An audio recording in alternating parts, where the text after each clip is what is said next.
right, everybody, let's go ahead and call this meeting to order. It's Thursday, May 21st, and let's start with the agenda. The first item we have on the agenda tonight is to approve the meeting minutes of March 5th. Did everybody have a chance to take a look at these or have any comments or changes? Nope. I'll move to approve. Mo will second. All right, then first and seconded. All those in favor? Aye. Aye. Oh, I have to do a roll call vote, don't I? Yes, you do. Okay. Oh, crap. Now, how am I going to remember who's here? Why don't we just say our names and I'll say Okay. Adams, yes. All right, Scott, Yes. Jan, Yes. Mo, Yes. Melissa. Yes. Did I forget anybody? Jerry's not here. That's me. Yes, that's 7. Okay. All right, that's unanimously approved. Let's move on to the next one, to accept the meeting minutes of March 19th for review. I'd like to make a motion to accept the meeting minutes of March 19th for review. All right. Is I'll there second. a second? Thanks, Melissa. All right, first and seconded. All those in favor? Aye. Cheryl. Aye. Cheryl, Mo. Mo, yes. Melissa. Yes. I'm going to have to make a list and go in order through it every time. I can't. Whatever you'd have to do. That's whatever works. Jan, did I ask you? Yes, you did not. And yes, I do approve. Okay. Scott. Yes. All right. And myself, yes. That passes unanimously. All right. The next item we have are the budgets. And before we get into them, let's let David give us kind of a State of the Union. Okay, so thank you to everybody. It's great to see everyone again. It's been a little while. So the bottom line is that this should have been a really good year. We had a couple of $1 million of free cash. We did not have a lot of capital budget requests. However, they would have been all approved. And obviously then COVID-19 happened. So at this point, the state still not issued its receipts. It should have back in early or late winter. Governor Baker issued what he always does as governor, and we would have been in a pretty good position. The House, here it is, May 21st. The State House has still not issued a budget from the legislative end, and so we're still a little bit in the dark. We have been told to budget a minimum of a 10% reduction in state. So I've taken a 10% reduction from what our state aid would have been.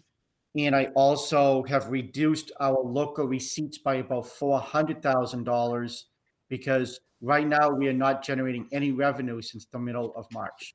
So when you think of meals tax, you think of permitting fees, building permits, even speeding tickets, all of that stuff, we're not generating that type of revenue at this point. Obviously, construction has died down, and so there's not a lot of activity.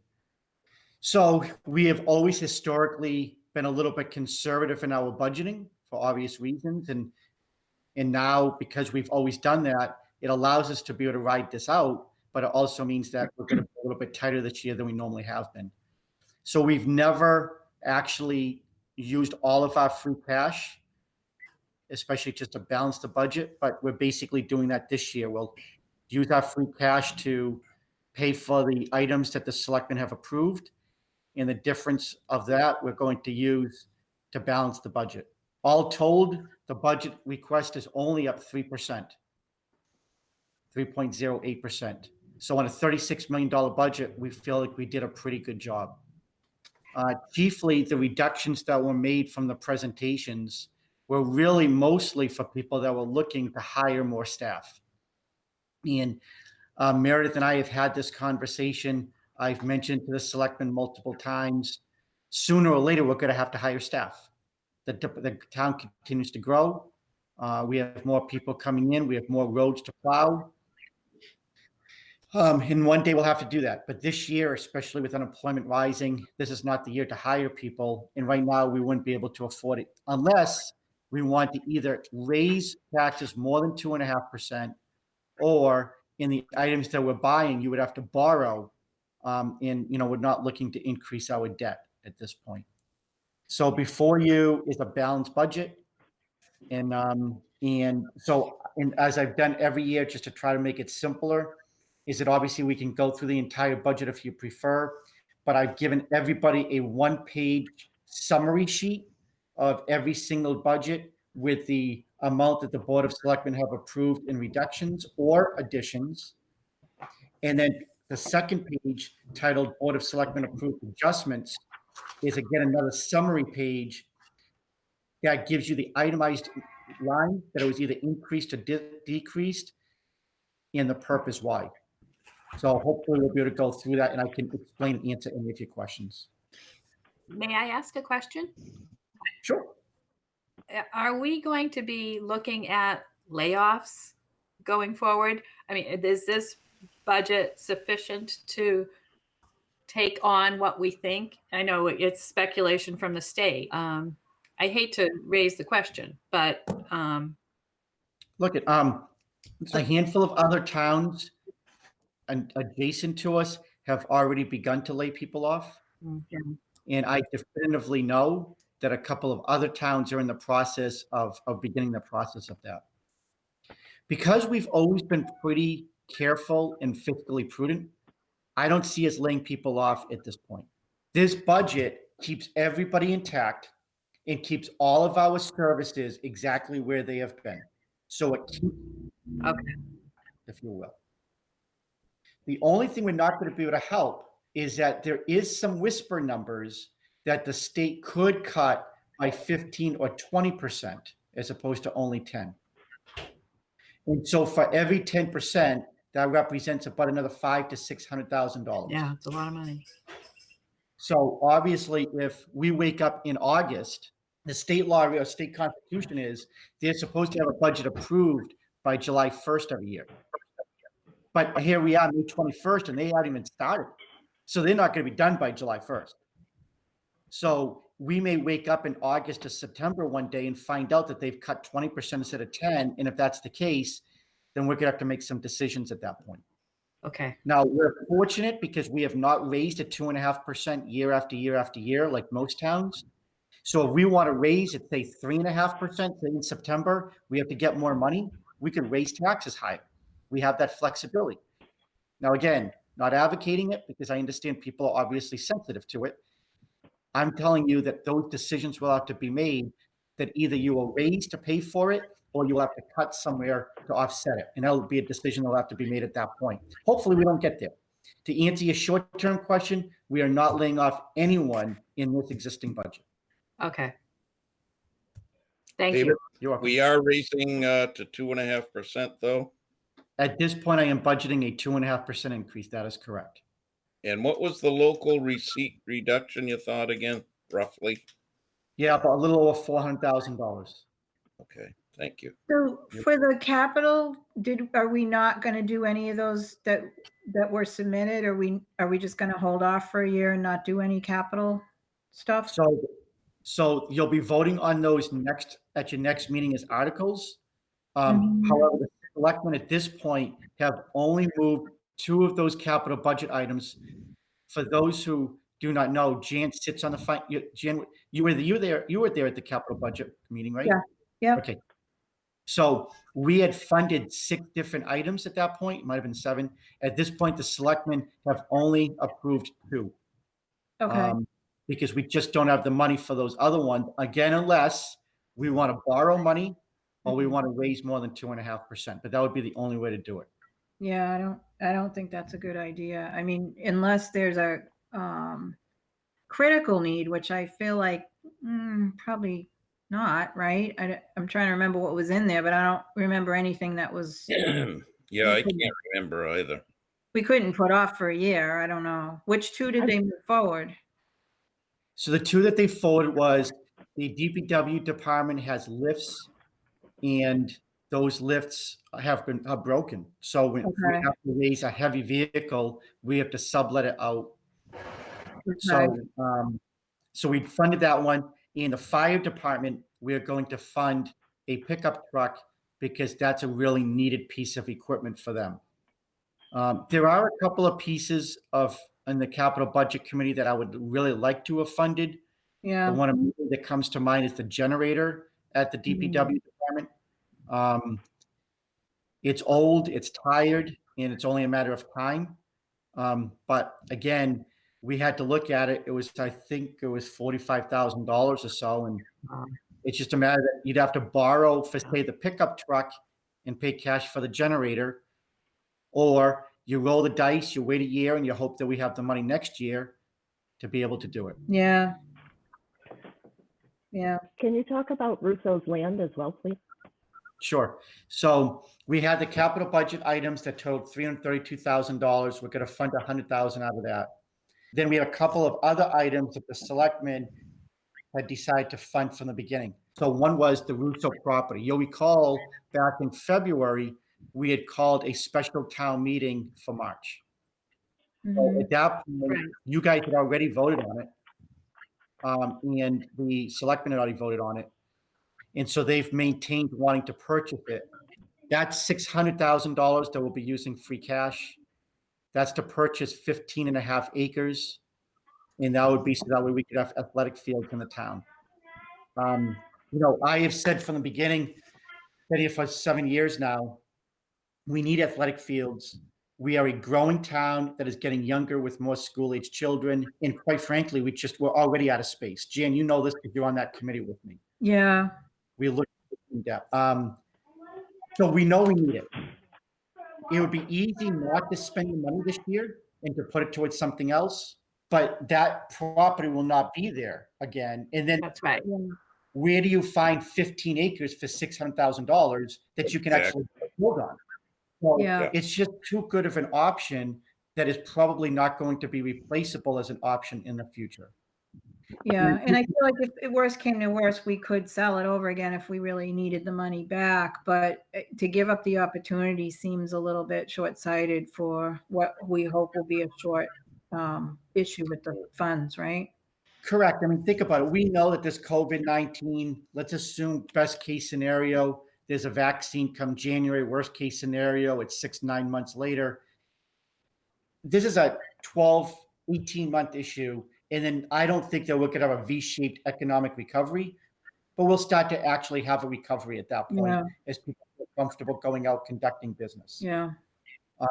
The town of West Bridgewater is going to be here for 100 years, 200 years, and we need athletic fields. So for us to say, geez, the next 12 months is going to preclude us from doing something that we may not be able to duplicate again at this price point for many, many years, if not much longer or ever, we have to look at the long term.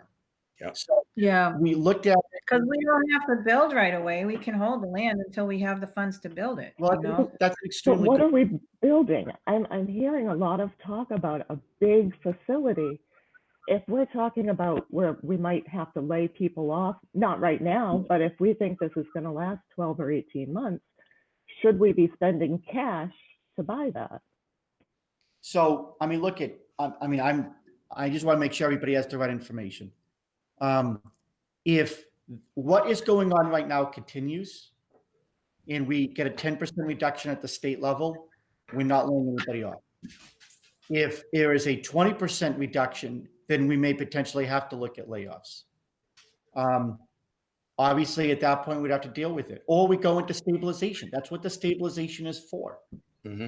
I've said this over and over again. Stabilization is there to make sure that we maintain services. It's not there to pay raises.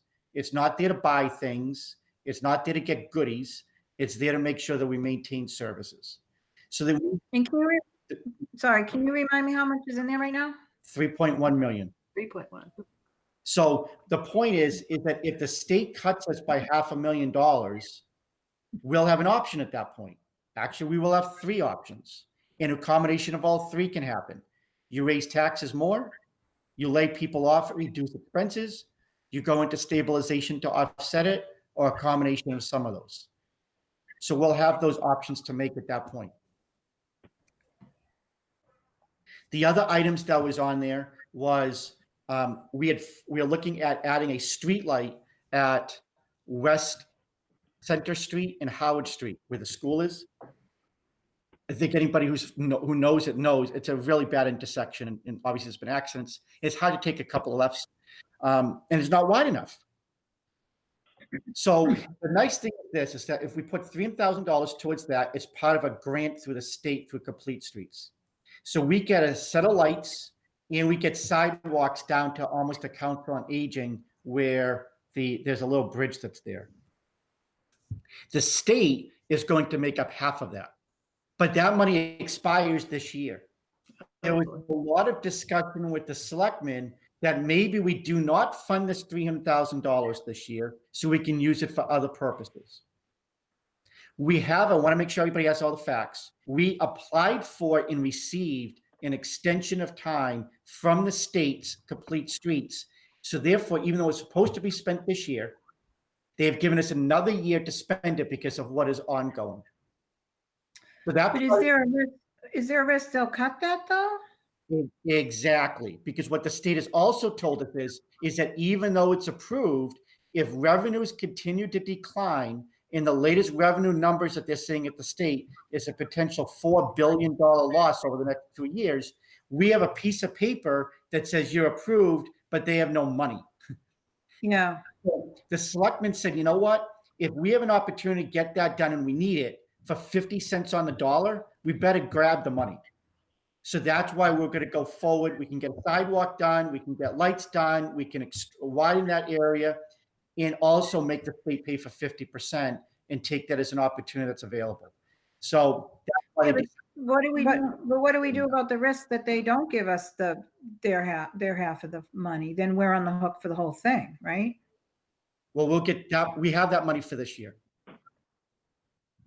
And approved for this year because that budget is approved. Once this budget cycle goes through, if we don't grab it, then next year they would have to reappropriate the funds at the state level. So that's why we're saying we know we're going to get it this year. Oh, I see. We need approval for next year, but whether they fund it next year will be a different story. I It's see a what you grant program. So we don't know if they're going to fund the grant program next year. Yep. Got it. Okay. I think that's pretty much the lowdown, right? Anybody have any questions? Have a good night. No, I'm just kidding. All right. Lowdown. That was the whole bucket. I know. I guess we should get started looking at the budgets and see what the changes are and talk about them. So I am looking at the same thing Lorna has up. The 2 pages where it shows what the Board of Selectmen approved and didn't approve. So the first budget that's listed, oh, sorry, somebody. Bless you. Thank you. Sorry. So the first budget is 1140. He's requesting 588, 0%. Looks like Board of Selectmen, we're fine with that. Yeah. Board of Selectmen. Any way to make that larger? On the screen. Oh, I see. Yep. Oh, I don't even have to read it out. We can all just see it. Yeah. I guess, does anyone have any questions on moderator? No. Board of Selectmen, FinCom reserve, accountant, and the first change is assessors, a budget 1410. Let's take a look at what that is. Thank you.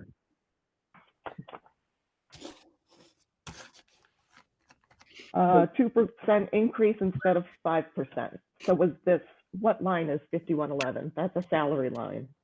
Yep. So if you look at that second page, it's itemized. So 5111 is the department head. If you recall, they said that it was a placeholder and that they had originally put in 5%, but they knew it was not going to be 5%. All new department head contracts into the Board of Selectmen have been negotiated or agreed to at 2%, where this would be a new agreement, even though it's between the principal assessor and the assessors. The selectmen have asked them to do a 2% increase on the new contract. Line 5112 is part-time. They have a full-time person and a part-time person. They were looking to move that second person from a part-time person to a full-time person. Again, part of our level services budget was that we're not looking to add either new staff or new hours. So in the spirit of that, we were not funding it. The second thing is that truth of the matter is that part of the receipts that are going down is because we receive a substantial amount of excise tax from Enterprise. Enterprise stores their vehicles up on West Street. And part of the rationale is that we want this person to just process the Enterprise abatements that come through, which makes a lot of sense, except that those keep on dwindling down as they're storing less and less cars. So we'll see as to whether or not there's a need. If the economy continues to do what it's doing, Enterprise is going to purchase less and store less cars.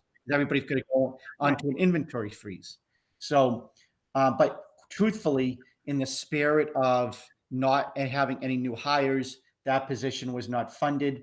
And then 5130 was an overtime line. They were hoping to pay somebody overtime, and we're not in a position now where we can have overtime. So all we did was those were the only cuts made to that department. Okay, thank you. Does anybody have any questions about that line or that budget? All right, not hearing any. Let's move on to what's after assessors. The next change is information systems, budget 1550. Yep. So information systems, this is just a one-line adjustment. The vendor was looking for a percentage increase of close to 5%, and they do an excellent job with us. But I'm going to go back to that vendor, and I'm just going to explain that in this current economic climate, we can't justify just giving you a rate increase just because you want a rate increase. So a couple of years ago, they were at 0. I negotiated 0 with them. They had put in for a rate increase. I had a conversation with them. And then the last couple of years, they received a couple of rate increases of about 2%. That made sense. We get it. But now with the current economic climate, they're just going to have to, they can't get an increase for their services. I'm just going to tell them that. I expect that they understand. Mhm. Okay. All right, the next budget with a change is budget 1610, town clerk. So the town clerk, the only change in this is that the town clerk had put in for a 3.5% pay raise. Yeah. She does not have a contract. She's an election. She's the only paid elected person in town that's a full-time person. And so she had come and she had said, well, she was aware that department heads were receiving a 3.5% raise. And I have not had this conversation with her yet, but we looked at all the numbers. And the reality is that some people have an old contract that gave merit increases. But last year we started on all new contracts to only give 2%. So my contracts going forward only have 2, like everybody else does. There are some department heads that are getting 3 and 3.25 because they're still on their merit increases. But the average department head increase is 2.75%. So we thought that it was fair to give her what the selectmen were giving to all of their department heads. It's just to average it, and what they were giving out was 2.75. So we increased her salary by 2.75%, which is a $500 difference from what our request was. Fair enough. Okay. The next one is Concom, 1710. Yep. So just 2 small differences. In 5111, that's a $323 difference. Mr. Delano is again under the old contract system where he could earn up to a 3.5% interest, a raise. So in January, before I finished my evaluation processes, everybody puts in a lot of times the 3.5% because they're hoping for the highest. John didn't get he didn't get a 3.5%. He only got a 3%. So that $300 represents the difference.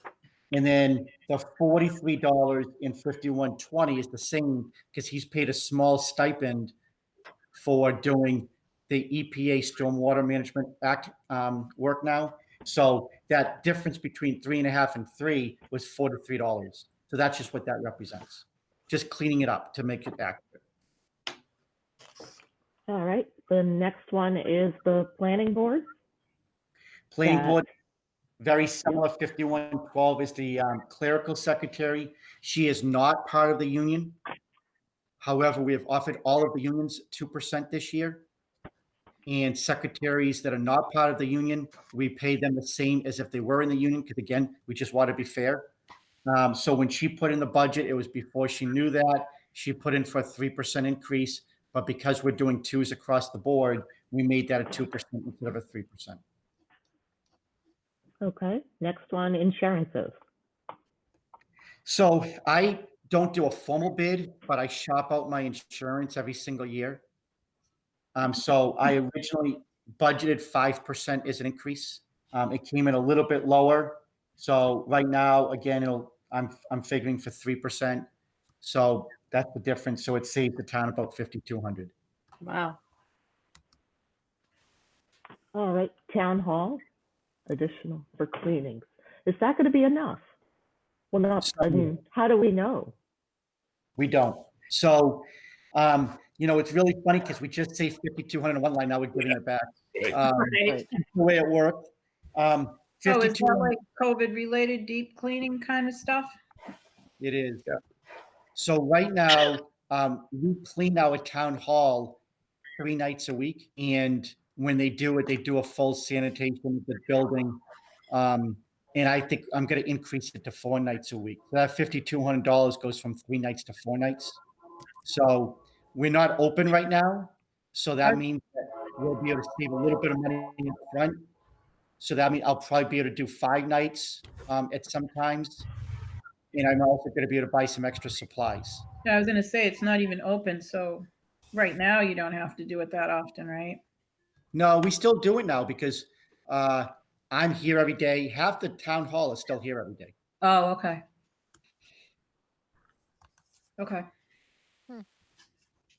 But Meredith, you are right. It may not be enough.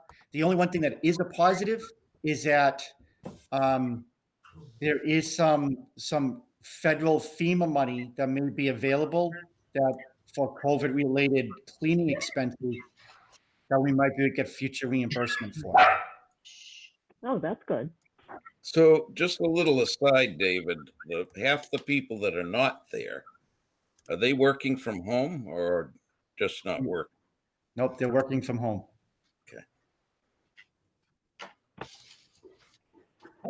Okay, let's go on to the fire department.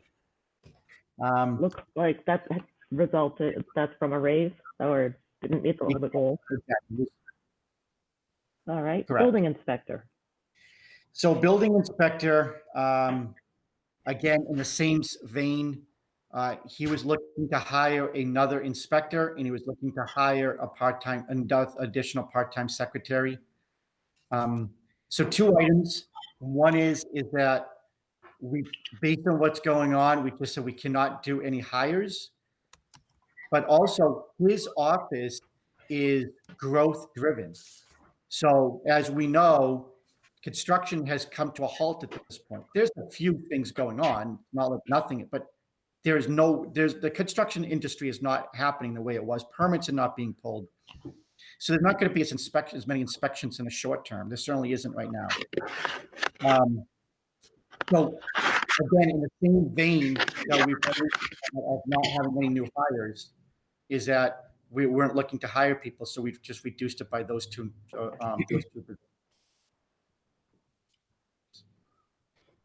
All right, plumbing, gas and plumbing inspector. I like that. So, if you will, I'm gonna say there's the gas and plumbing, the next one down that has an increase is electric construction. They're both basically the same. We have part-time inspectors, and they are paid a stipend. And so Mike has been looking to increase their stipends and also increase their after-hour stipends. And again, at this point, we're just not looking to increase, we're not looking to try to increase salaries as much as we can. And also understand that on a stipend position, they do not carry office hours. They don't work a set schedule. They work whenever a permit is called. So right now, there's fewer permits being pulled. We're paying them the same amount as when it was busy.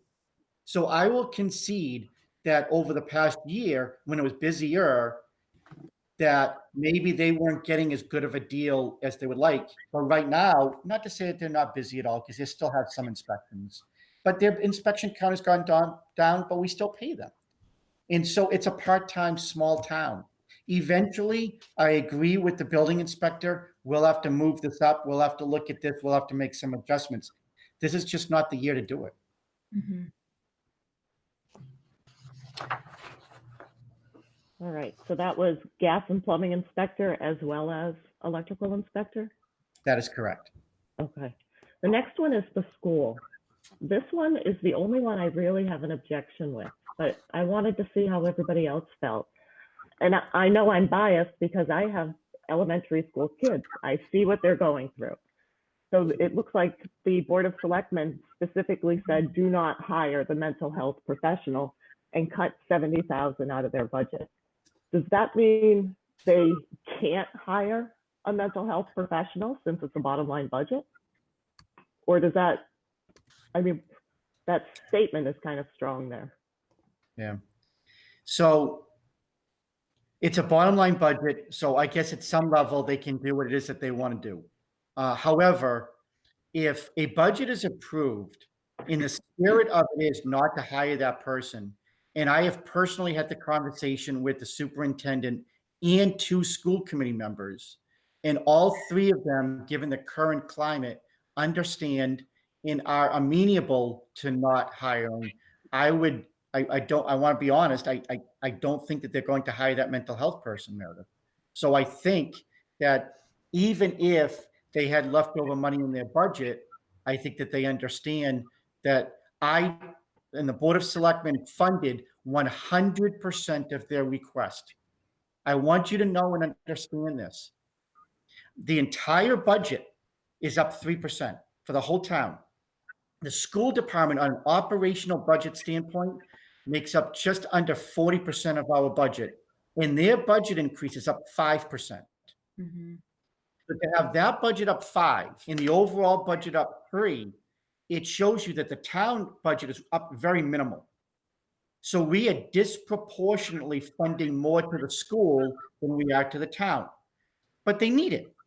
Right. So that's why in the conversation with Patty and the board members, the conversation was, look at, I know you need it. So I'll give you 100% of what you're looking for, make no other reductions. Just don't hire another person because we're not going to hire anyone throughout the entire town. They understood, they agreed. I mean, you know, they're in full agreement at this point. I like your logic, David. I too, along with Meredith, all things being equal, would have voted for that person. Yeah. I think we need that person, but the climate is just, it's tough right now. It's tough. It is. The part Yeah. I'm struggling internally only because if we're going to go ahead and buy land and spend $100,000 on engineering, but we're not willing to give the school the mental health support that's needed, I feel like something's not right. But that's just me. I mean, We're a group of 7, so. yeah. I mean, would you consider foregoing a pickup truck or a light at the school? You know, that $300,000 to do the mental health thing. Like, you know, you got to weigh those. Yeah, no, I know. I guess seeing that there's credit money, there's, you know, you're only going to have to pay 50 cents on the dollar for the lights. That makes sense. Mm-hmm. I'm a little, prior to the pandemic, I was 100% for the new athletic field. I just right now, I'm not sure this is the right time. And if we're just allowing what the departments are saying they need. They've said that they've needed support, that they've needed increases in staff. It's I don't know what the right answer is. I mean, what about buying the land but not doing even doing the 100,000 and survey or whatever it was? Yeah, that's exactly what I was thinking, Jan. That has would nothing to do fund with that the budget position. right? What's that? That really doesn't have anything to do with the budget right now. I think the thought was, because I was for this. I think they should have a mental health. Don't get me wrong, I really do. But I also think the ask was, let's not do the hire amid all this other stuff. So I think the land is irrelevant of the budget. Well, if we're talking about free cash is buying that land instead of being used in other places. And we get a lot of free cash each year. How do we Sure. not have 70,000? But I am biased, and it's But I because feel I'm living with 3 little monkeys. No, I get it, and I, like I said, I was the one when we had that conversation. I said I think they need it. I know it's important. Mental health is a big issue. I just think with the pandemic and it being the budget, I think $70,000 of $13.7 million is probably minuscule, but I think the school is playing with what they were asked by the selectmen. Mhm. And don't forget the purchase of the property is for the benefit of the children in the town. That's true. The kids need a place to get outside, do teamwork, get all the benefits of team sports and all the teaching that happens. And that really leads to mental health. Yeah, that's true. It's another way to look price, at it. we'll never get that price. Right. It's a one-time opportunity. I Well, know it's on the school board budget, and that there, and this may not be current. I think it may be an older draft, but student body activities went up $92,000. Correct. And if that's true, you would think there might be some way they could manipulate that money for the counselor, if that's in fact a good number. That number is accurate. Say again, David. I said that number is accurate. Student activities went up $92,000. Yeah, there's something they could probably play with. Well, I feel that there was some discussion around going up on the activity fees for the kids, wasn't there? And they we're still a little bit below the average of what we charge the kids to participate in those activities, if I remember right from the meeting. Does that ring a bell? No, you were there too. At the school committee meeting, I watched that video. Yeah. They were talking about increasing it, but that's so they can maintain. Yeah, those again, activities. we're talking about the spirit of hiring, but on the other hand, if they feel they really need someone that bad, maybe that's a number they could take a hard look at. But I'm not, Yeah. It's a tough situation. I mean, I will say this in fairness, by cutting it $70,000, the school is still receiving a 5% increase on the. Yeah. I've always said our job is to give them the amount of money that they need to run their department at the best that we can. They're getting fully funded for that at a much higher rate than anybody else even requested or is getting. Well, it's 5. Is it 5.5%, David? Yeah, but then once you cut the 70,000, it becomes 5%. Oh, sorry. Okay. No, that's okay. Now, what happens if the schools need more money because of this whole COVID situation? What happens if they end up having to do smaller classrooms and working more hours? Has that been discussed at all? So Patty and I briefly discussed it, but we didn't get into enough details about it because obviously everything is speculation at this point. The reality is this: we all have more expenses at this point, because I am already doing more cleaning. Firefighters already have more protective gear that they have to dispose of every single time they go into an environment. The same thing with the police department. So we're incurring more expenses across the board. The school can incur more expenses as well. Fortunately, So what do we, I'm so sorry. Fortunately, right now, there is a reimbursement process that is being formulated through the federal government that we're going to get some of that back. So that part is a positive in the short term. I mean, I saw something, I don't know how accurate it was, but it was basically CDC guidelines to reopen schools, and there was a lot of remediation that we would have to do. Has anybody looked at that, or was that an actual, has that come down officially? So I'm aware of it because I've discussed it with Patty, but I can tell you in private conversations, not just with Patty, but other town managers and school superintendents, the original guidance, literally, you almost couldn't follow it. Yeah, it's tight. I mean, as soon as somebody goes into the bathroom, you got to sanitize it. Yeah, it was Mhm. completely unrealistic, but that doesn't mean they won't make you do it, right? So the DESE, Department of Secondary Education Secondary Education here in Massachusetts, they're going to have to come up with new guidelines along with our state DPH.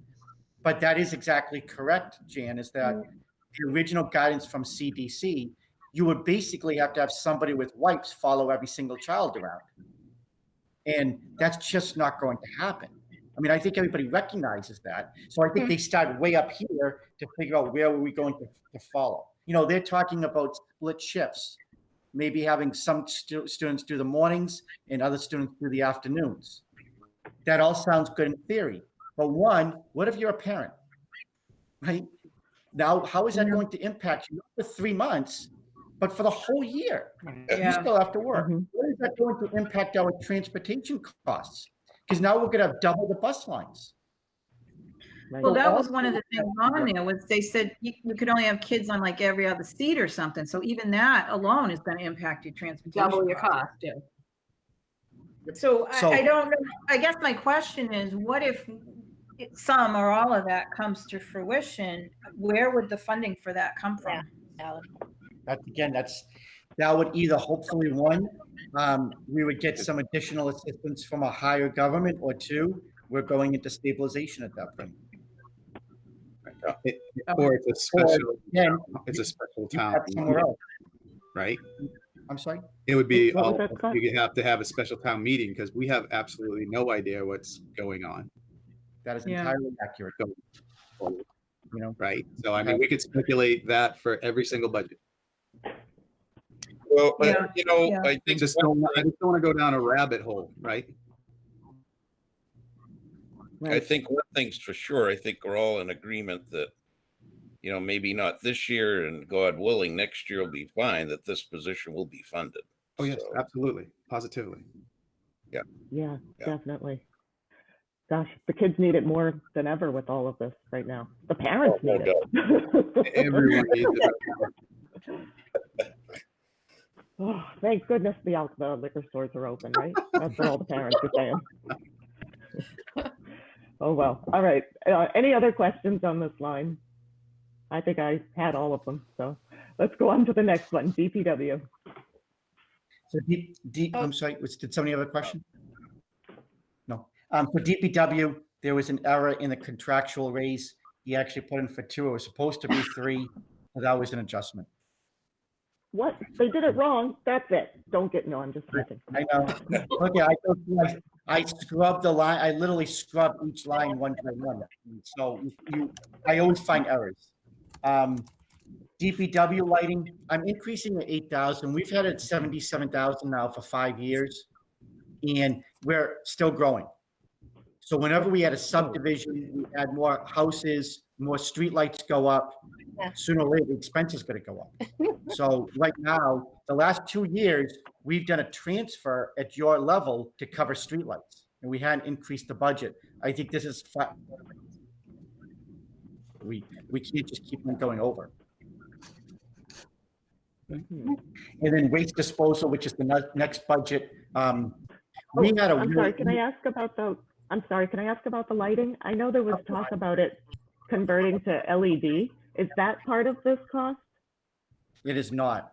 So Oh, okay. I've had a conversation with the lead person at National Grid, but the truth of the matter is that once this pandemic has started, neither he nor I have had enough time to start to negotiate some type of a plan. there'll be an upfront expense with hopefully a long-term savings. So we're committed to it because whenever I could save energy, I want to save energy, not just money. And so I think it's a win-win all the way around. But we have to reconnect. Okay, sorry, I didn't mean to cut you off. Waste disposal. No, that's okay. Waste disposal, we had signed a 15-year contract. We have one of the best deals around. We had a great contract. The reality is that some marketplace issues have occurred. They have instituted a force majeure clause. Capacity in Massachusetts keeps on coming down for solid waste. Part of the issue was this company invested $1 billion creating a recycling solid waste facility that was going to create these little briquettes. Literally, they were biscuits. And then they had a contract with a company up in New Hampshire that was going to generate energy out of these biscuits. So it was all going to be good. Solid waste gets transferred into energy and not goes into a landfill. The problem is that New Hampshire then changed its tax policy. That company that originally went to New Hampshire moved out of the state, and now we do not have a place to sell those energy biscuits, if you want to call them those. So they're doing what every other place. Energy biscuits. You guys know what they are, right? The same thing as cow not to biscuits. Not to get confused with Scotch biscuits that his dog wants right now, right?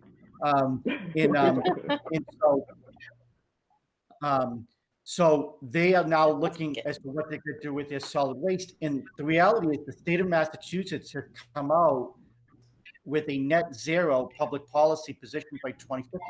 So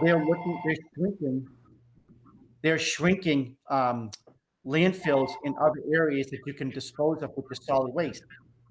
You reduce capacity, you got to increase costs. So we have the ability to be able to leave the contract. Whenever they invoke the force majeure clause, we have the ability to move. So I had a conversation with the owner. The owner, sincerely apologized because he's out of his hands. But I've contacted the other vendors, such as Waste Management, and their fees are just at the same rate at this point. And there's no value in moving. Sooner or later, something has to be done at a higher level when it comes to solid waste, because costs are going to keep on increasing. And net zero sounds great, and I'm all for it. But even if we get there, it's still 30 years away. And in the meantime, we have to dispose of trash. And it's going to continue to get more costly until we find other areas to dispose of it. So with that said, I have to increase because I'm barely going to cover the budget this year, and I only had 6 months of an increase. Are we looking at increasing the sticker fees? I would like to, yes. Makes Sounds sense. like we don't have a choice. No, and the thing is that Yeah. I came here in 2013, and your sticker was $65. And I did a survey of all the neighboring towns. I lived in Plainville at the time, and I was spending $150. And $65 was by far the cheapest that you could find anywhere. Yeah. And the selectmen went up to 85, but the selectmen's credit, they don't want to increase fees on residents. However, costs continue to rise. And so we have not increased that fee now since 2014. And obviously costs have gone up. And we are still vastly below what everybody else is being charged. So we're going to have to relook at that. Yeah. How much revenue with, say, an increase of $10 a sticker do you think we'd get? I'm sure hard to say. Yeah. No, it's not. The last I looked at the numbers, we sold about 1,900 stickers a year. $10 would be 19 grand. So what I wanted to do at the time was I want to put it at 105, because 105 would have almost broke us even that year.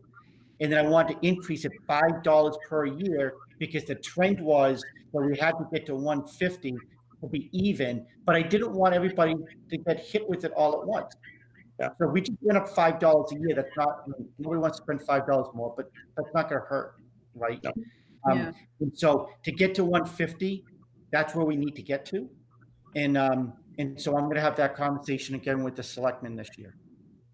Yeah. Good. Well, it's It's important not- to do it. Oh, sorry. It's important to do it incrementally. So you all of a sudden you don't have people throwing mattresses on the side of the road, you know, and doing all those crazy things people would tend to do. Yeah. So you're entirely accurate because, you know, every action has a reaction. So we Right. think we're saving money, we're not. Yeah. And then the second thing is I would, for the first time ever, I would like to see the selectmen adopt a split rate.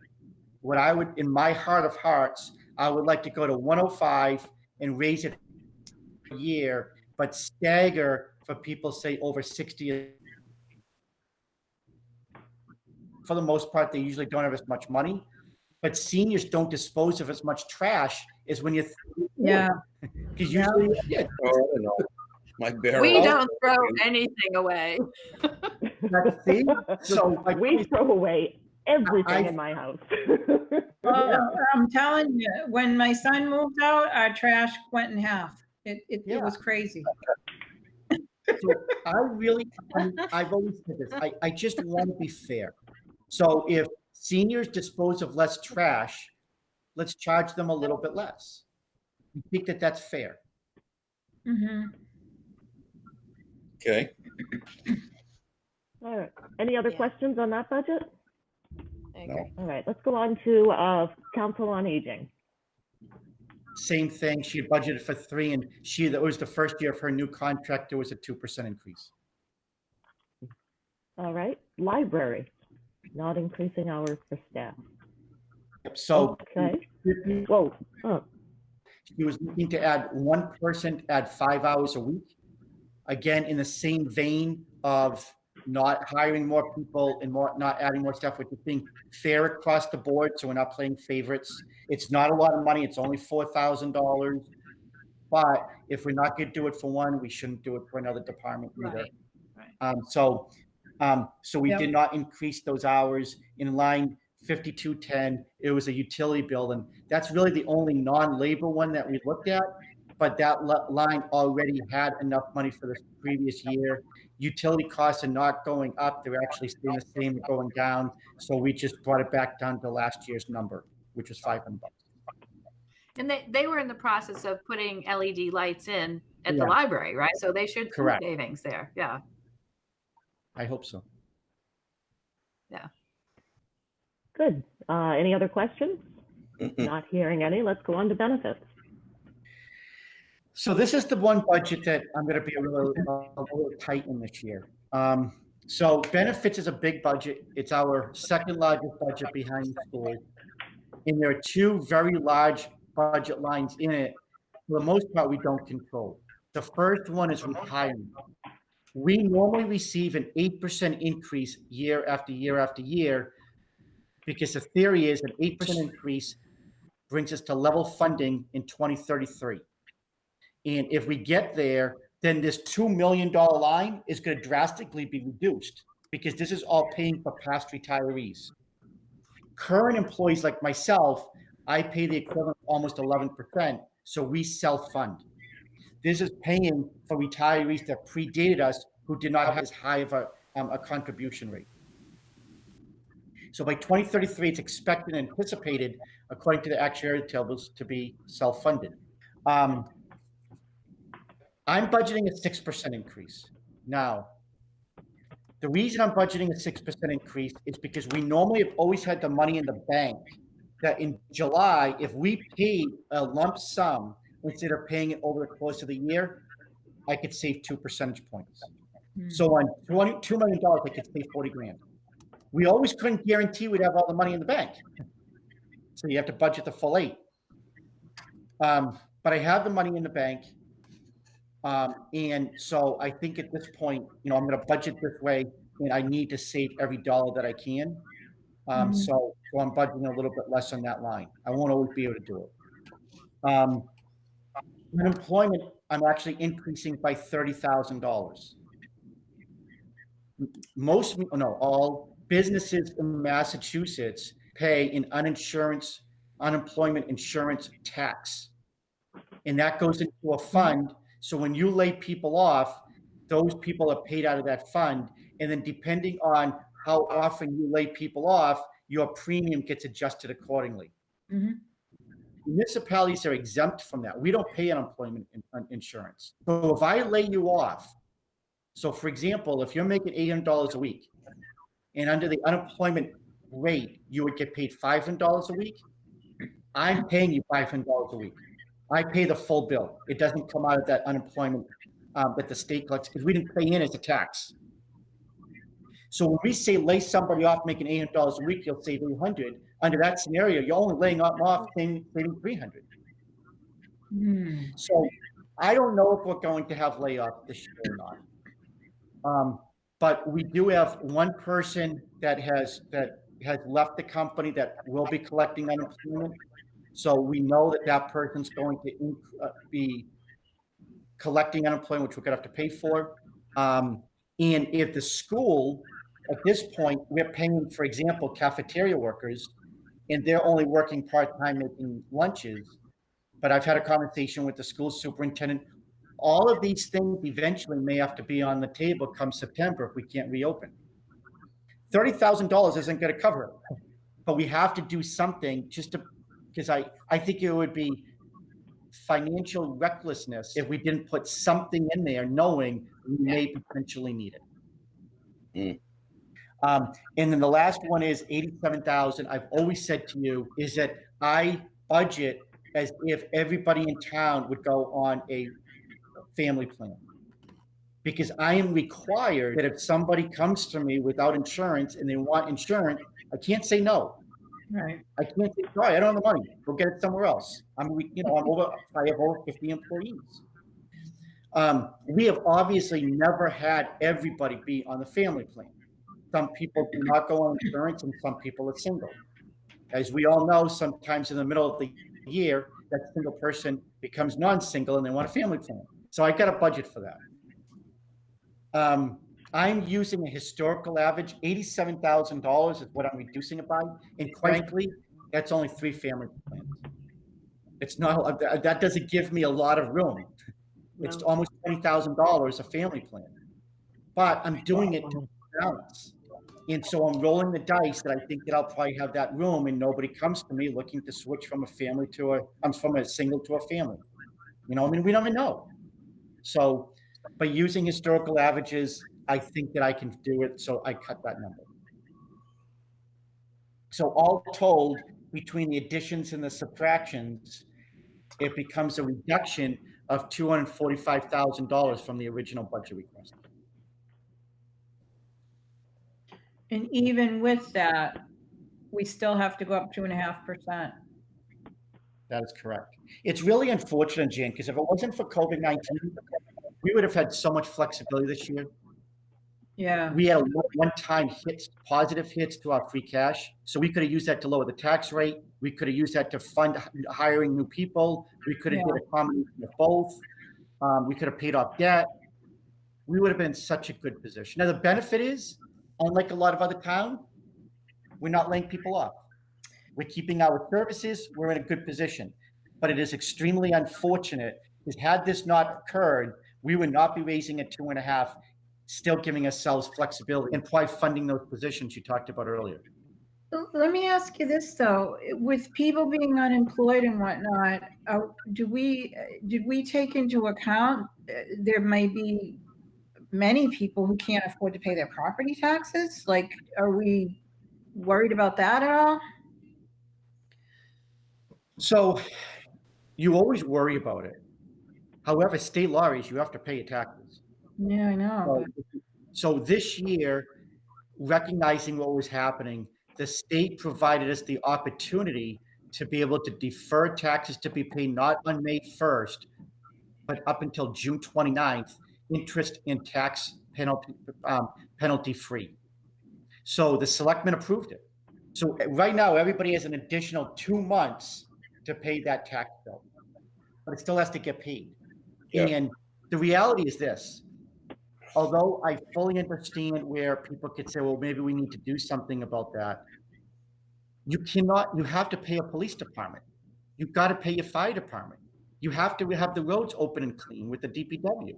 Like the state is never going to say, you don't have to pay taxes for the next 2 quarters to help you out because all of those services have to get paid. We are under a constitutional mandate to require 180 days of schooling for children. Are we going to close a school? I mean, that's what you would have to do if you stopped receiving tax dollars. So one way or the other, they have to get paid, and so we may see variations where people are allowed to pay late, penalty free, which they are right now, but sooner or later, they're going to have to pay, and the town's going to receive that money. Can I just go back to the family plan as a little aside, David? Of that $20,000, what would an employee pay? On the family plan, our family plans are about $28,000 total cost. Yeah. The employee pays 35%, and we pay 65%. So you can get just rough math, 9,000 and 18,000. That's a generous contribution. Quite frankly, at the municipal and state level, it's actually generous on behalf of the employee. The most state employees are 80-20, new ones are now 75-25, and most municipalities through the years have remained at that 75-25. Oh, wow. But I will tell you, it's more common than you might think. Are there any, I know that this was a battle a few years back about getting rid of health insurance for elected, it must have been the elected people. What's that now? Well, you did that. Did we? So there's no public bodies or no elected people that receive benefits? So what you did at that point, the town voted to not allow any part-time elected board members to receive health insurance except for the Board of Selectmen. And the Board of Selectmen, one person utilizes that. Oh, I forgot about that. That's right. We were trying to take it away from the Board of Selectmen and they voted not to. Well, town meeting voted. Sorry. Yes, I'm sorry. That's what I meant. Does anybody have any other questions on the budget? Nope. No. So we should take a vote on the bottom line number. So are we approving the same thing the Board of Selectmen approved? Do we have it? Can I just ask one question about the school budget? Because something just occurred to me. I don't know if it was last year or the year before. They had like this massive influx or outflux, however you want to say it, of people retiring, and they had like all these one-time costs. So are they saying that we funded, and I forget what the money was, but it was a pretty decent amount of money, a couple $100,000 to cover those one-time retirement costs for that large volume of people retiring. So that just got, so the next year they come, they don't have that expense. That just got sucked up by other stuff in their budget. Is that how that works? If you know what I mean? Oh, is that the sick time buyback? I'm sorry? And buyback that they would do when someone's retiring? It was like a sick time buyback and maybe some kind of bonuses. I forget what all the details were about what the funds covered, but they were associated with people retiring. And I think it was a couple $100,000 or 300,000. It was a lot of money, if I remember right. Trying to stretch my brain, but in theory, if everything else stayed the same and it was 200,000, then they really should have, that extra 200,000 to play with the following year. And it didn't seem like they do. So did that just get sucked up in some other bucket of money they needed? Is that how that worked? So I can't answer this question specifically, but I'll answer it generally. The answer is yes. You are correct. A couple of years ago, it went up about $200,000. There was 12 teachers that were retiring. I remember Patty saying at the time, she got hit all of a sudden at one time, and it's a contractual cost, and you have to do it. Yeah. The process is that year that $200,000 was a one-time increase, but in the following year, instead of the $200,000 coming off, the 3 to 4, 5% increase was off that top number. Yeah, And quite frankly, that happened last year, and that's why Jerry got upset last year, which obviously then turned into this year. But Jerry was saying last year, wait a second, how can it go up off the top number? The 5% should have come off the bottom number because that $200,000 was a one-time hit. yeah, yeah. I mean, she raised the question, and obviously the budget will pass the way that they presented it, but that's the history behind it. Yeah, yeah. I was trying to remember the details, and it just hit me that they must have used it or needed it for something else, I guess, right? To cover some other expenses that went up. Well, I'm sure. I mean, Patty has said that over the last couple of years, they've had some very large large Fed-related costs. So I'm sure, in good faith, the expectation was that money that was a one-time was not going to have to be needed the following years. But then these other issues occurred, and she repurposed that money. Yeah, that makes sense. Okay, that helps. It hit me in the brain, and I was trying to remember the details. Thank you. You're welcome. Okay, does anyone want to make a motion on the budget? I'll make a motion that we accept the budget as we discussed, the amount of $36,366,369.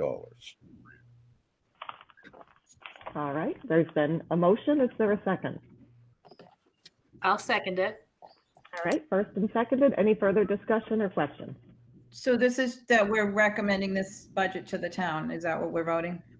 That is correct. Okay. Yeah. All right, let's take a roll call vote. Jan? Yes. Mo? Yes. Scott? Yes. Cheryl? Yes. Melissa? Yes. And myself, yes, passes unanimously. Okay, what else do we got? We get to vote on a picture. Well, that sounds fun. This is fun. I have a question. Were these all high school kids that did this, except for Jerry? John Craven is a police officer. Oh, okay. So are these pictures that should go in the town, the book that we put out? Is that what this is for? Yes. There was one I really liked. The one of the river. Yes, I was going to say the same thing. The one by Manny, the one of the canoe club. Yeah, that is nice. That's pretty. The canoe club. Yeah, but I don't know which number. It's more colorful one. It's looking off the bridge off of South Street. Oh my goodness, that's beautiful. Yes, it is gorgeous. I may be a little biased on South Street, but Well, no, the reflection in the water is wonderful. Yeah, but Very if we print in black and white, what's it gonna Yeah. look like? Are we printing in color or in black and white? It is not very good looking. Yeah. Oh, Yeah, that, Looks more creepy. Yeah. it has to be black and white. Well, I kind of feel like if we're recommending cuts, we shouldn't Oh, of go course. ahead and spend more on Sure. printing. Fair enough. right. What would the Um, house look like then? The Keith House would probably be the best in black and white, or the church. Can we go to that one? I don't know have- Oh, the book. Lorna just said the book is printed in color. It's only sometimes, it's not always in color. We've made different choices different years. I know in That the is- past, it's been in color. Yeah. That is correct. So we've done it both ways, depending on how much money is there. The difference for it is a couple of $100. So I'm not trying to minimize a couple of $100, but Meredith is entirely accurate that sometimes you'll have to save a couple of dollars, and other times you're like, hey, because remember, you budgeted for it. You budgeted for the color book. So the money is there. Wow, But what's your- there's really Well- nice ones to pick from. Let's see. Yeah, they're all nice. So if we're gonna go with black and white though, that's a big consideration, right? Yeah, in black and white, the Keys house does look really good. Yeah. Even Jerry Lawrence's one of the First Church looks good. Yeah. What would it look like with the kind of the clouds though? What would the clouds look like black and white? I don't know if you can see that. Oh yeah, I can see that. Yes, thank you. You're welcome. That actually looks nice. What's- And then there's Oh, I like that one too. I think the Keith House is the best, and it's Yeah, I like that. I think I'll second that. Yeah. Or third Yeah, that, whatever it is. Yeah, yeah, I but like that one. I'm gonna tell John Craven we're scratching his name out. No, I'm just kidding. Yeah. No, I mean, if we're doing it in black and white, I like that one. Well, just remember one item though, is that last year, 2 years ago, I changed the back where I was giving you those pie charts. And we did that year in black and white, and we did the pie charts in black and white. The pie charts didn't come out very well. oh yeah, pie charts don't work. Yeah. So we ended up doing the pie charts in color, which means your top's gonna be in color because it's all one, it's all the same price. So Oh, Oh, keep in mind, if you don't want the pie chart and you want to do this, that's a-okay. It's less work on me. But I do think that some of the feedback was that the pie charts looked good. And if you still want me to do those, I will, but they have to be in color yeah. to be effective. all right. Well, the one in the church with the sky in the back, if you're gonna do color, is beautiful too. Very New Englandy. Yeah, like that one. But I don't know, if you're gonna do color, that river one is really, Yeah, Yeah, that river one. kind of is where good. I was heading. If we're gonna do, well, again, Yeah. that's my opinion, and I can go with consensus. no, I think it's stunning if you're gonna do color. Well, that's my opinion as well. So I like that one. It's This pretty. one, yeah, that's pretty. All right, we're gonna spring the extra few bucks and get color. Yeah. Well, and to be honest, I think the reason to spring the extra money is for those pie charts, because I do believe those are effective for Yeah. folks. Yeah, no, it makes sense. Agree. And if those pie charts were going to be black and white, it wouldn't be worth to save a couple bucks.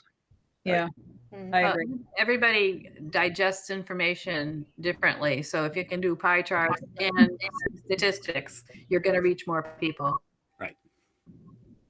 Yeah. Agree. I'll make a motion, we accept this picture for our cover. All right, is there a second? I'll second it. All right, first and seconded. All those in favor, Mo, Aye. Scott, Aye. Cheryl, Aye. Jan, Aye. Melissa, Aye. Mary, aye. Hey, look at that. I got all 6 of us without pausing. Very aye. I'm sorry, what do we have next? Is discussion on the FinCom bylaw. No, Oh, yeah, I was, oh, Mary, no. hold on 1 second. On number 4, there's also the message for the FinCom book. Sorry. Oh, that's the part that I write? Yes. Okay, So, so I wasn't so- sure how to write that up just yet without voting on the budget. no, that's a-okay. Just giving you a heads up. Sometimes in the past, you've had the committee just empower you to make the message so you can place it. To give you guys a schedule, is it in 2 weeks, June 3rd, that Wednesday night? The selectmen will vote on warrant articles. And on Thursday night, June 4th, you will then vote on warrant articles. Okay. On the 5th, I have to go to printer. We have never been this tight before, but with a rescheduling of everything going on, we are really tight. So that means I will need to have that FinCom message complete for that Thursday night. So I Okay. just figured give, in case you want to have, they can give you the flexibility to just turn it in, or you want to bring it that night, I put it here, so that way, if you want to get a vote of authorization, you would have the room. Okay, well, we might as well do the vote of authorization just to be on the safe side. Would anyone like to make a motion to give me the authority to write the message? I would like to make a motion to give Mary the authority to write the message for the FinCom book. Thanks. Is there a second? I'll second. Sorry. Okay, first and seconded. Mo, Mo, yes. Mo was, Yes, no, or all right, Cheryl, Yes. Jan, Yes. Melissa, Yes. I forgot one. Yes, You. Sorry, It was Scott. Bob. it's okay. And Mary, yes. Okay, so that's passed unanimously. We And wouldn't want to deprive you of that joy. Mary. I hate that part. I'm not a good writer. I'm a good, Oh, I think you do a good job on it. oh, you're sweet, but it's hard for me to write it each year. It's a challenge. All right, let's go on to the FinCom bylaw. I did a lot of back and forth with the moderators committee to appoint, as well as the bylaw study committee. And I didn't know that it was going to be amended yet again last night at the Board of Selectmen. So actually, let me explain what I've gone through and what changes were made. And then David, you can tell us from last night. Okay. I went to the committee. What we were planning was to trim it down from the 9 members down to the 7, and to remove the Board of Selectmen as ex officio members. We were also looking to change how we were being appointed and who was doing the appointing. I went to the bylaw study committee with this. They were fine with taking the selectmen off. They were fine with going down to 7 members. But they didn't like having the selectmen involved in the appointing committee. So we talked about it, went back and forth, and it also sounded like the moderators committee to appoint was down to only 3 members. So after contacting them, it turns out they have appointed 2 additional members. So they have a full committee and a new moderator. And they felt very strongly about maintaining the transparency and making sure that there was no bias in the FinCom. Okay. So after going back and forth, I said, okay, we'll leave the committee to appoint since it's a new moderator. They've got all 5 positions filled, and they were okay with that. So I know the draft I sent them is a little bit different from the draft Hugh sent the Board of Selectmen for some reason. So I know there's a little bit of disconnect there, but I've got the items that there have been so many emails about this. It's been good though. Everybody's trying to get to the same goal, which is really nice. So what happened last night, David, with the Board of Selectmen? What did they change? Yeah. So the issue is that they originally were not going to place this on the warrant for any changes. They recognized that they need to go from 9 to 7. There was no issues with that. And the selectmen are even fine with no problem with keeping the subcommittee, since there was a lot of energy about that. And we had to clean up one part of the language. Right now, it just says within 60 days of town meeting. We had to define that it was after a town meeting. Mm-hmm. But their concern, and I thought it was a valid one, their concern was if you look at the pieces of the documents that you have FinCom original proposal, and what the selectmen received said is titled Bylaw Study Committee Proposal. Right, and I think that's where the problem was, that Hugh forwarded on a version that was not accurate. And so the selectmen said, how do we recommend and put a warrant article on pertaining to the Finance Committee when it is different than what the Finance Committee unanimously approved before it went to the Bylaw Study Committee? It's So true. somebody else to make changes, and the reality is your committee was unaware that those changes existed. Correct. So Anthony's argument was, how do I recommend an article for a warrant that affects the Finance Committee when the Finance Committee is unaware of the changes that pertain specifically to them? That's a legitimate argument. Yeah. Yep. But I thought they weren't supposed to vote on these last night. It was supposed to be next week. It is. Well, they had to place it on the warrant. So We would have discussed it tonight. I understand. Okay. Okay. I mean, I'm just saying we can't use that as an argument because we're talking about it tonight and they weren't supposed to vote on it until next week. so I think my guess is that they would have probably not placed it on the warrant with what was in front of them. And in fact, if you watch the meeting, they originally decided not to place it on the warrant And then about 20 minutes later, Anthony said, can we go back to that? Because he recognizes that we are having quorum issues. And the Board of Selectmen have never been, at least to my knowledge, has never been involved at the Finance Committee level, and the bylaw specifies them as ex officio members. And so their feeling is that they're counting towards quorum, which obviously is an impediment to you always meeting. So we had to make that change. Mhm. So not knowing what you guys were going to do tonight, I think Anthony said, well, last night there was their only shot. Do we place it on the warrant or do we not place it on the warrant? So instead what they did was they said they want to place it on the warrant with the original changes that the Finance Committee had approved, because that was your intent. However, the one change that they made that was substantive was that they said there is so much energy about not getting rid of the subcommittee that they kept the subcommittee in that bylaw. So the one that now says Board of Selectmen approval, if you want to refer to that, I'll go through it section by section. You'll see that this one most mirrors what it was that you originally voted on. So if you look at the Board of Selectmen approval in section 1, you wanted and you approved to go from 9 members to 7, and to remove the selectmen as ex officio members. They agreed with that. In section 2, you originally had voted to remove the subcommittee. They put the subcommittee back in and kept it status quo. They added one line, though, which was, I think, a very important line, was that Finance Committee members must be residents. Marian Loftman brought this up a couple of years ago, where she was concerned that we didn't have a bylaw that specified that. And I think she was entirely accurate. This committee. So the selectmen added that. So what do they define as a resident? Somebody who lives in town?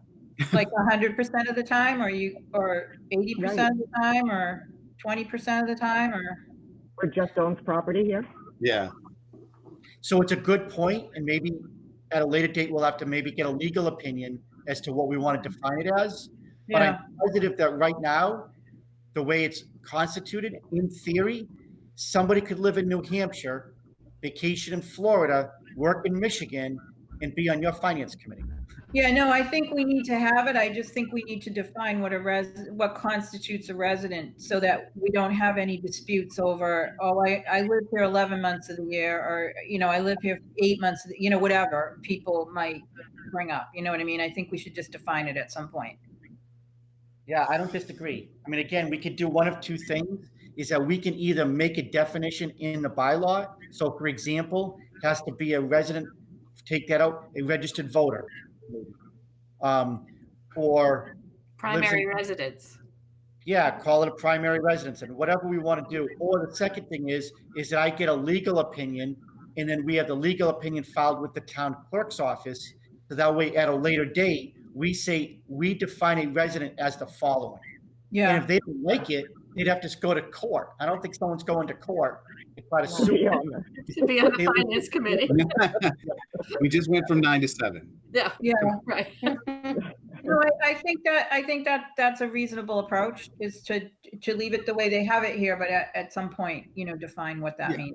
I think the intent was, hey, it wasn't there before saying you must be a resident. I think we might be, again, I hate to use my word rabbit hole, but I think it's a good add.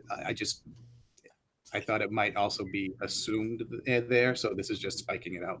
Yeah, no, I think it's good to have it there. Yep, and then in section 4, I'm sorry, can we go to I'm sorry. section 3 still has errors in it. It says 3 members appointed each year. It's supposed to be 3, 2, 2. So that it's staggered for the 7 members instead of 9. Nice catch. Yep. Well, Mary Loftman pointed it out. So the version I have corrected that and was given to Hugh.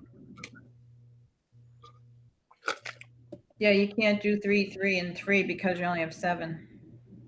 Right.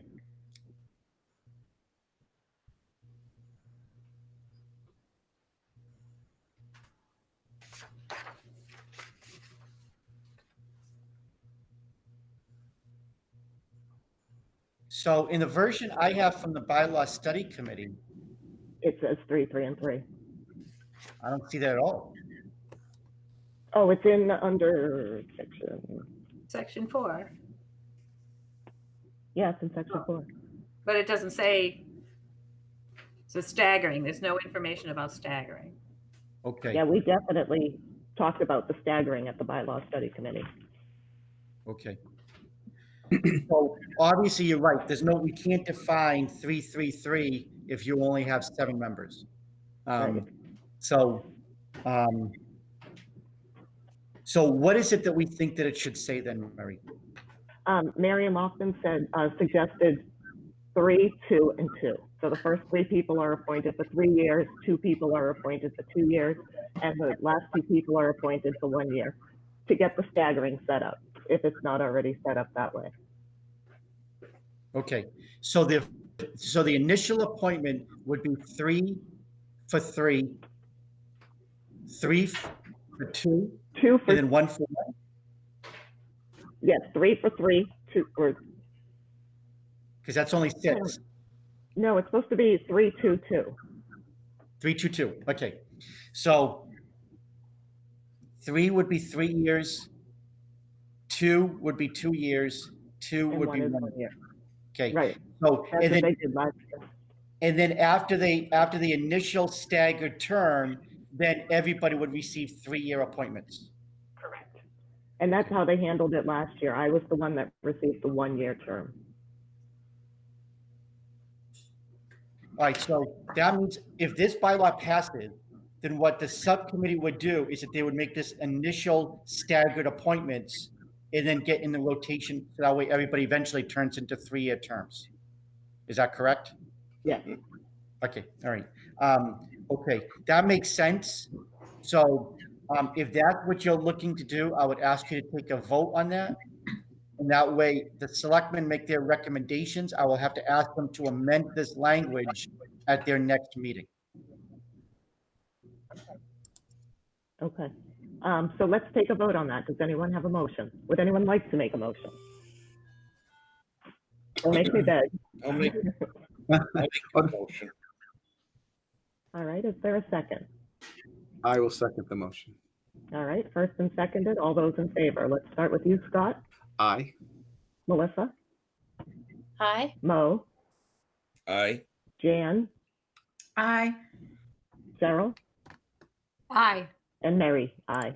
So that's approved unanimously. Good. So in section 3, where you're looking at the Board of Selectmen approval, second sentence, it is going to say now, initially, 2 members shall be appointed for 1 year, 2 for 2 years, and 3 for 3 years.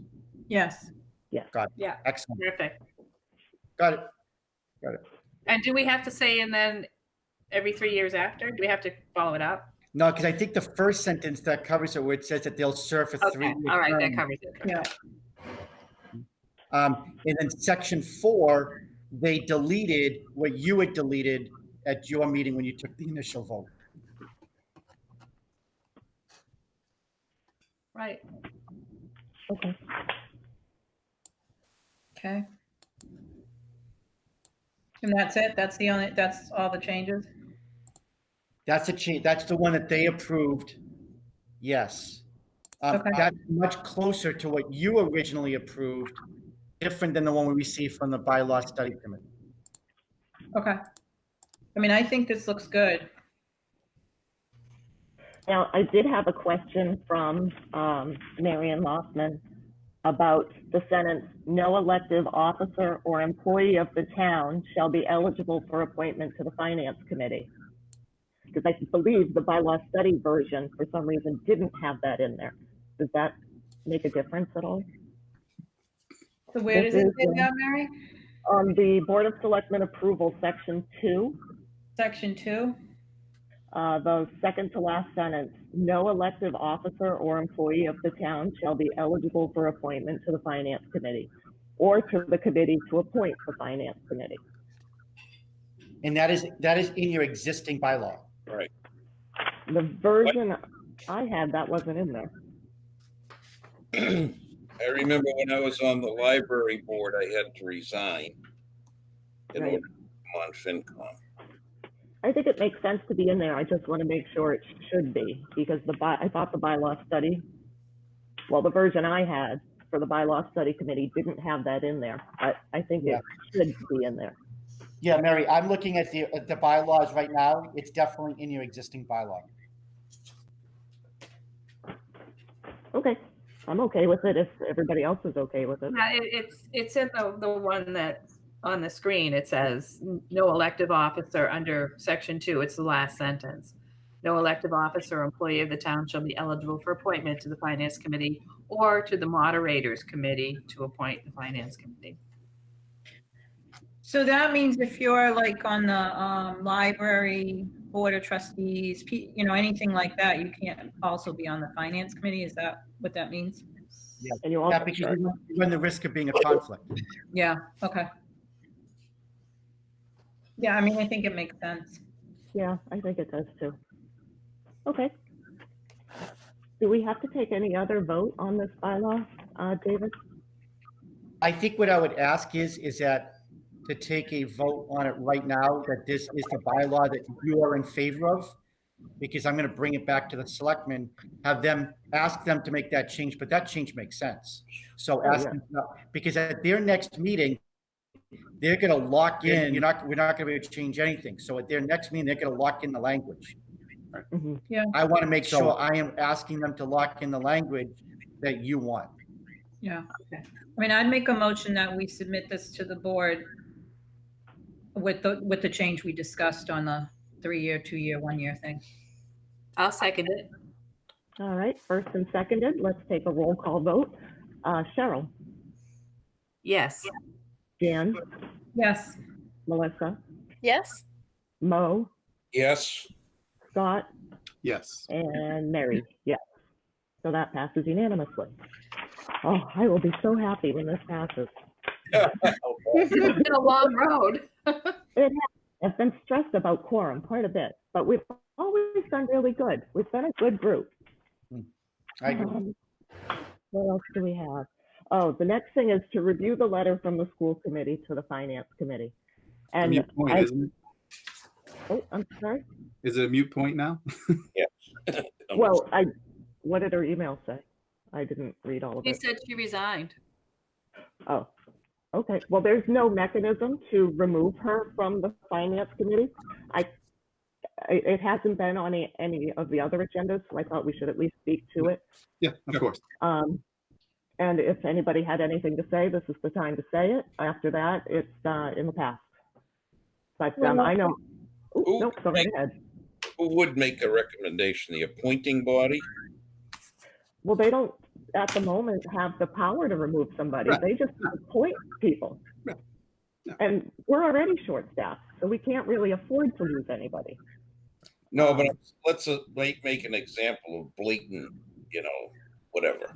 I know, and that's unfortunate because it's really hard to get volunteers. And I know her heart is in the right place. She cares about this town, or all those involved do. I'm just saying hypothetically, we say we had a member that was off the rails or something, and is there a mechanism to remove them, or guess At not? the moment, no. But can you remove someone for exercising their right for free speech? Right. So I'm a little disappointed because it was the last presentation by Dr. Oakley, and I wish I had expressed my thanks a little bit more, but I was definitely panicked with the situation, just trying to keep it under control. Yeah. I did meet with Kathy Grant and Dr. Oakley after that meeting and apologized on behalf of all of us profusely that it at any time ever felt unprofessional. But I went through the numbers with her. The disconnect that seems to happen with the school committee when they come in to present their budget, what they present to us is after they've credited the school choice money. And they're not putting the school choice credit in the same line items year after year. So when we get the budget, it looks very different from the one we had received earlier, the one we had looked at the previous year, because we're looking at net numbers. And that was a change that was put in place before, well, I may have been on the committee then, but it would have been one of my first few years when Bob Smith was chairman, where we talked about whether or not we should show what the town is paying for the school. So that was the conversation. It was decided at that point that they would show us a net budget instead of a gross budget. And I wonder if maybe this is the time we should talk about asking them to go back the other way, show a gross budget, because there is going to be less and less school choice. We have more residents and fewer open spots with each graduating class. So I really wanted to kind of delve into that conversation so that we could have it now and they're prepared for next year. Yeah, I mean, I agree with you. I think having the transparency of seeing the gross budget and then how much that school choice contributes to the savings to the town in terms of money that the town has to spend, I think it would be more transparent if they presented it that way, and it might help, alleviate some questions or concern rather than just doing it net. I did speak to Kathy Grant today to get some clarification on one line item, and she totally agreed that she thought the structure of the budget was terribly confusing and that she was going to take a lot of time and effort to try and restructure to make it, readable as a budget probably should be. She didn't go into any particulars, but she understands how difficult it is as it is now. She says Kathy's a CPA like me.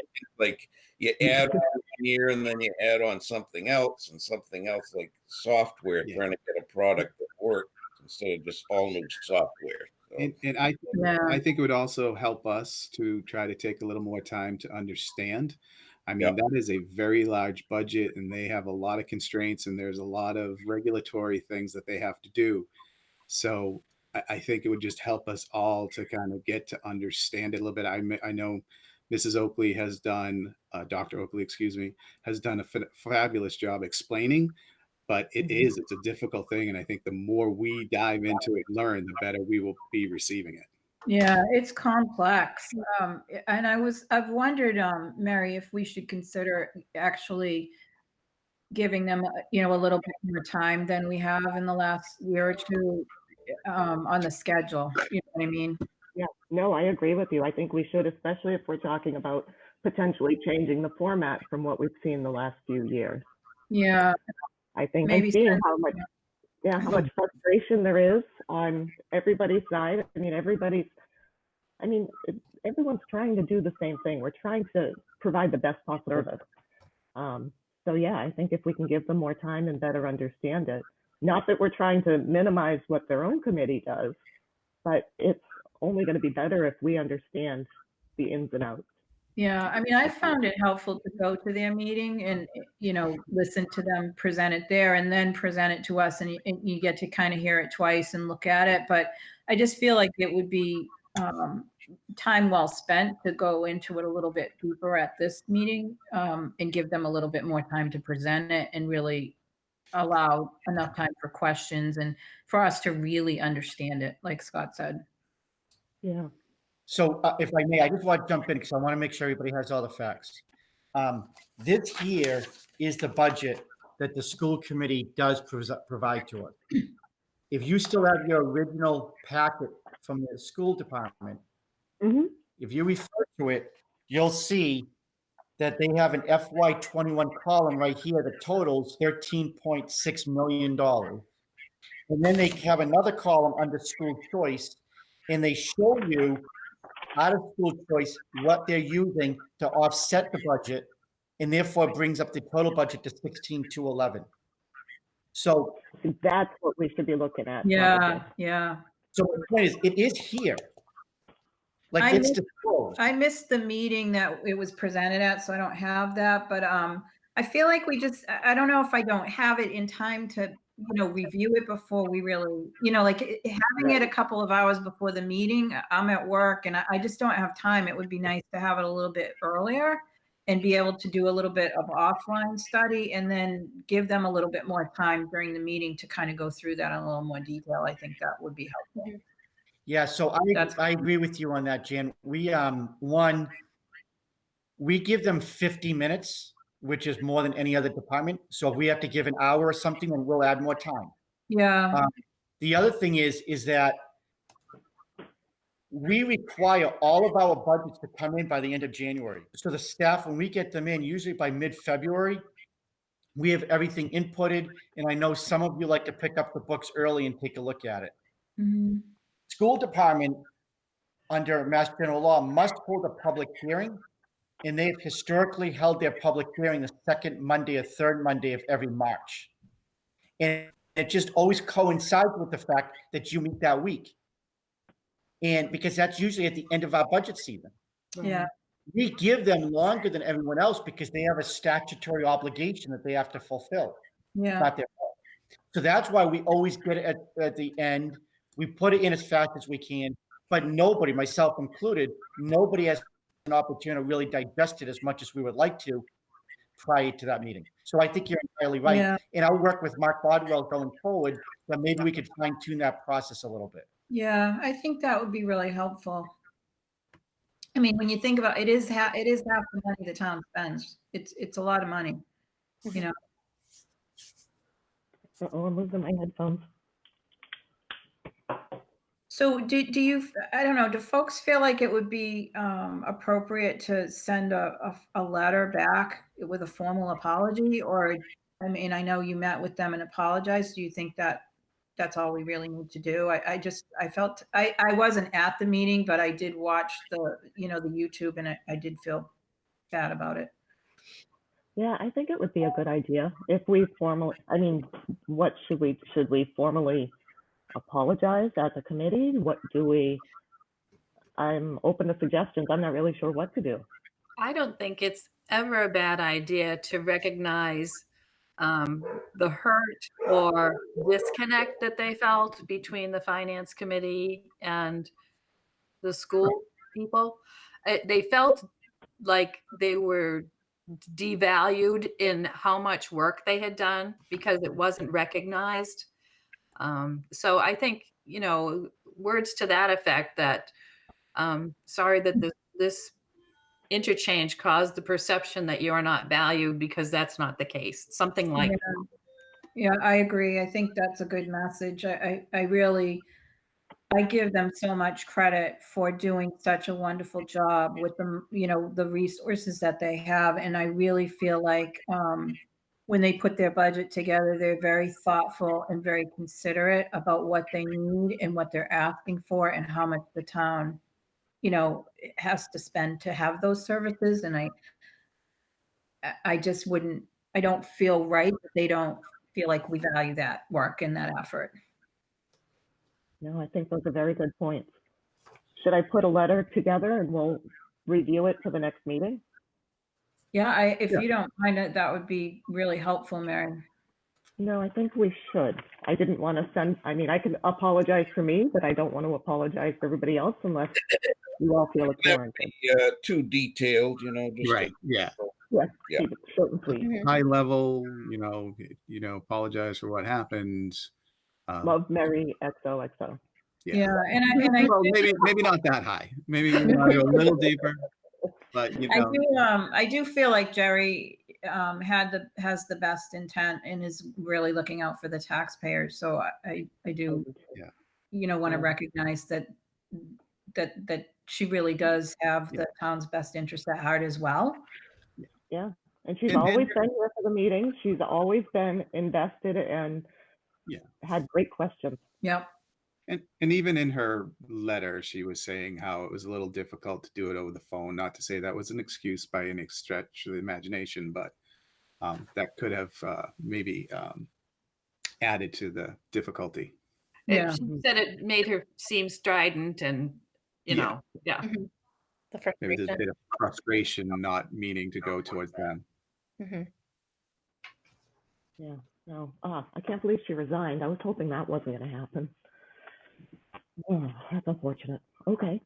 So do we need to take a vote, or we don't have to vote anything? I'm just going to put a letter together and we can discuss it at the next meeting in 2 weeks. I don't have anything else on the agenda. Does anybody have any other business they wanted to bring up? So No. sorry, you cut out there, Mary. When's our next meeting?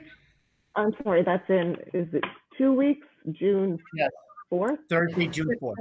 Okay, and then when's the town meeting? Sorry, At this point, it's scheduled for Monday, June 29th. 6/29. Okay. And do we know the format, David, or is that up in the air? What do you mean? I mean, the town meeting, will it be Zoomed or public? So it will, Meeting in public? unless the law changes, it will not be Zoom. Open town meeting is not allowed to take place in a remote participation. Okay, Do not ask me why, except I have a theory. But 10-person rule for gathering, the municipal town meeting is exempt from that rule. So therefore, okay. you can have more than 10 people. So I met today with Lorna and Linda, my assistant, and Annie Untitled, the town clerk, Ben from the cable, and John Collins, who handles IT at the school. And also Jason Wise, as moderator, was there by phone because he works in Boston, couldn't be there.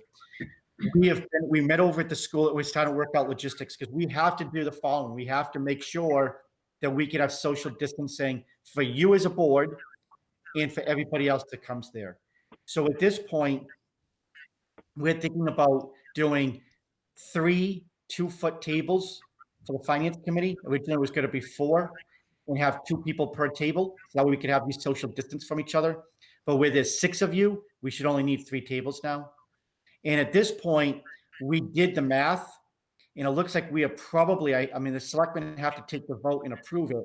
But at this point, it looks like we may be having the meeting actually in the gymnasium as opposed to the auditorium. The gymnasium, it looks like social distancing with chairs, we could fit about 300 people. And then we could do overflow into the cafeteria area for about another 100, 120, which is going to have a screen so people can see and hear.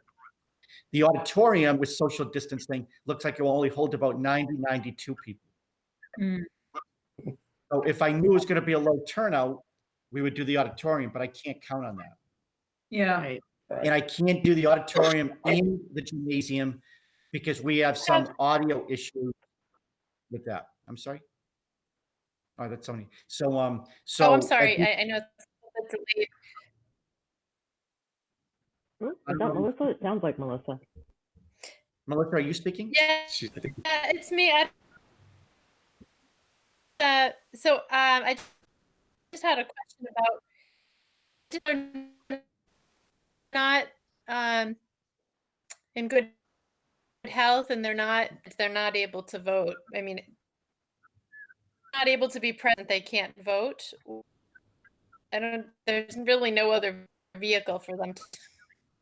Yeah, you're entirely accurate. You know, we've been posed this question for many years because for people, not just because of COVID-19, but can't be around for whatever reason, and they want to do a proxy vote in advance.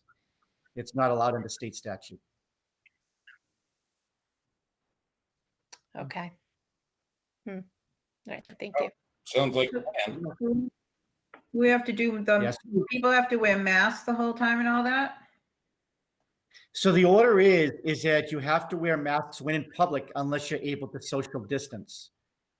So if you are able to be outside of a 6-foot radius to everybody else around you, you aren't required to wear the mask.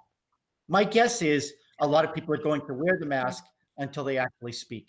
Yeah. And understand there's a lot of logistics involved in this because to move everything over to the gymnasium, we have to set up the chairs. We've got to set up microphones. When somebody uses a microphone, we have to make sure it gets cleaned, for example. When somebody walks in, we have to make sure that they're not walking across somebody else that's within 6 feet.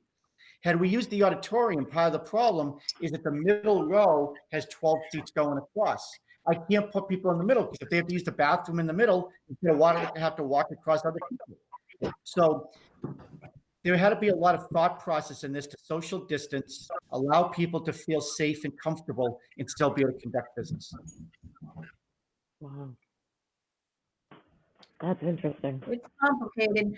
Hmm. Trust me, it's consumed a lot of our time. Not just town meeting, this whole entire pandemic Mm, has placed so much additional strain and time on everybody. Yeah, sure. yeah. But we've all become pseudo experts on Zoom. Yeah, not Google Meet. Oh, actually, do we have to reorganize officers? Because we don't have a vice chair? Is there going to be anything that I'm not going to be able to speak to that someone else is going to have to do? Good point, Mary. We should do that at your next meeting now that Jerry has resigned, because you are not going to be able to speak on the DPW budget. Right. And so somebody else should be the vice chair to be able to speak to it. Okay, so we'll put it on the agenda for the next meeting. So Lorna, if we could put that on the agenda for reorganization, and we also want to put on the agenda the earlier item, which I already forget. A response letter from FinCom to the Yeah. school committee. Exactly, responsibility for the school committee, exactly. You knew that. You were just testing to see if we remembered. Sure. Are you paying attention? Okay, anybody have any other business or questions before we adjourn for the evening? Is there any other support that you need, David, from us? Is there anything that, you need from us in terms of managing any of this stuff? I don't even know what we would be able to do, but I want to put that offer out there in case there was something that we could do to help you. Well, I appreciate that. I could use more time. But no, I appreciate it, but thank you. We'll figure it out. We will make it all happen. Okay. All right, would anyone like to make a motion to adjourn? Motion to adjourn. Is there a second? I'll second it. All right, we're going to do a roll call vote. Mo, Yes. Scott, Yes. Melissa, Yes. Cheryl, Yes. Jan, Yes. Mary, yes. All right, guys, have a good night. Nice Thank to you, meet you. everyone. Sure. Thank you, everyone. Take care.